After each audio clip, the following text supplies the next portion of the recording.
Good morning and welcome to KidNuz. I'm Tori. Today is Tuesday, November 24th, 2020. And we begin with Thanksgiving just 2 days away. And while the holiday generally spells bad news for turkeys, a couple of lucky birds are in for a presidential reprieve. Corn and Cobb arrived by train from a farm in Walcott, Iowa Sunday and spent the last 2 nights getting the VIT, very important turkey treatment at a Washington, D.C. hotel. Today, they'll travel to the White House where President Trump will officially pardon one of them. But no matter which one is chosen as the national bird, both will retire at the campus of Iowa State University to live out their days. If you'd like to choose between corn or cob to represent all turkeys everywhere, you can do so until 11 a.m. Eastern Time this morning. We've put a link on our Keep Kids Learning page inside our Teacher's Lounge at www.kidnuz.org. In other news from the White House, the transfer of power is reportedly about to begin. CNN was the first to report the Trump administration informed President-elect Biden last night that its officials will coordinate with his to start the transition process and that millions of dollars in government funding will be made available to help that happen. It'll take place over the next 2 months with President Trump's team bringing President-elect Biden's up to speed on all important matters. Inauguration day for the new administration is January 20th, 2021. And then there were 3. AstraZeneca is now the 3rd drug maker to announce its vaccine has proven to be highly effective in protecting against COVID. Early results of the British-Swedish company's late-stage trial showed their drug worked between 62 and 90% of the time, depending on the dosage. It's also reportedly less expensive than Pfizer's and Moderna's and easier to store and transport. All 3 vaccines need to be approved by regulators before the shots can be given, and each has applied for that process to be fast-tracked. How accurate are your grades? It may depend on who or what is reviewing your work. A lot of schools are starting to use computers to check schoolwork, but according to a recent article in the Wall Street Journal, those automated systems can make a lot of mistakes. The reason? A grading bot will try to match a student's response to a teacher's answer key. And if the two are not absolutely identical, say a student uses a capital letter when the accepted answer does not, the computer will mark it as incorrect. Auto-grading promised to save teachers time, but now is many of them spending hours poring over exams to double-check the accuracy. The owner of one of these systems admits there are shortcomings and says more training probably needs to be done so teachers can include several alternate answers that can be marked as correct. According to NASA, the best front row seat to what's happening with the world's oceans is from space, and that's why the agency just launched some new technology skyward.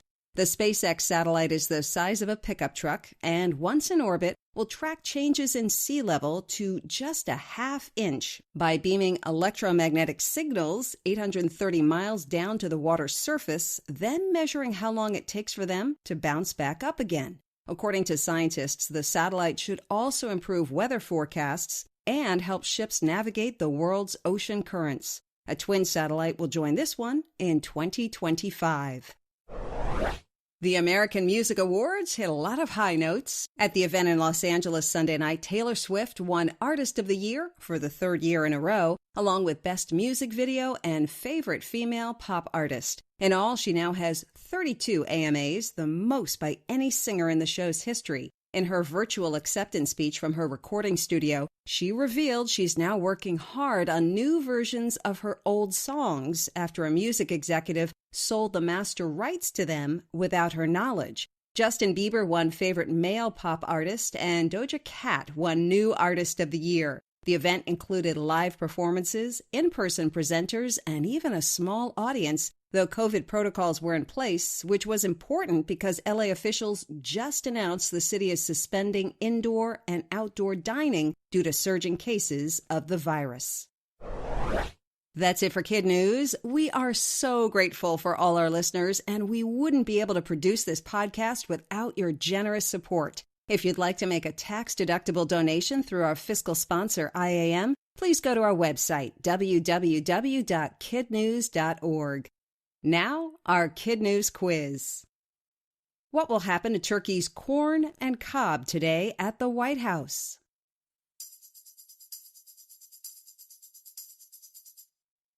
They will be issued a presidential pardon. According to NASA, where is the best place to see what's happening with the world's oceans?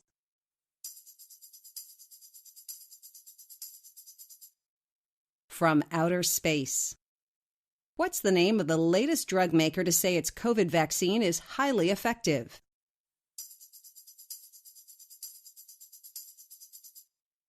AstraZeneca.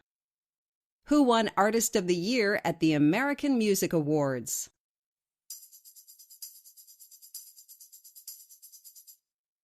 Taylor Swift for the third year in a row.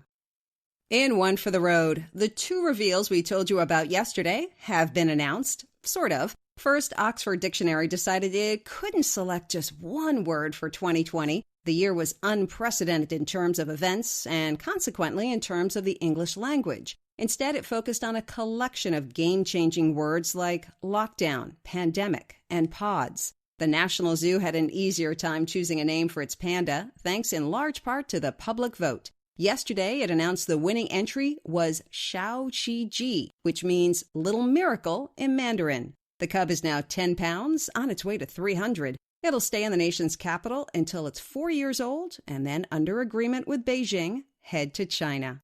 Before we go, here's Kim with today's KidNuz shoutouts. Thanks, Tori. As always, we start with terrific teachers and their students. Mrs. Holmstadt and her class at Oak Lawn Elementary in Menominee, Wisconsin. Mrs. Poole and Mrs. Blyle's class at Wells Elementary in Wells, Texas. Mr. Clark and his students at West Marshall Intermediate in State Center, Iowa. And Mrs. Wolf and her students at Knifer Middle School in Kirkwood, Missouri. And we have KidNuz birthday shout-outs today for Miller in Spring Creek, Nevada, Cole in Atwater, Ohio, and in Ontario, Canada, Isabella in Milton, and Nathan in Mississauga. Thanks for listening, everyone. We hope you tune in for more KidNuz tomorrow morning.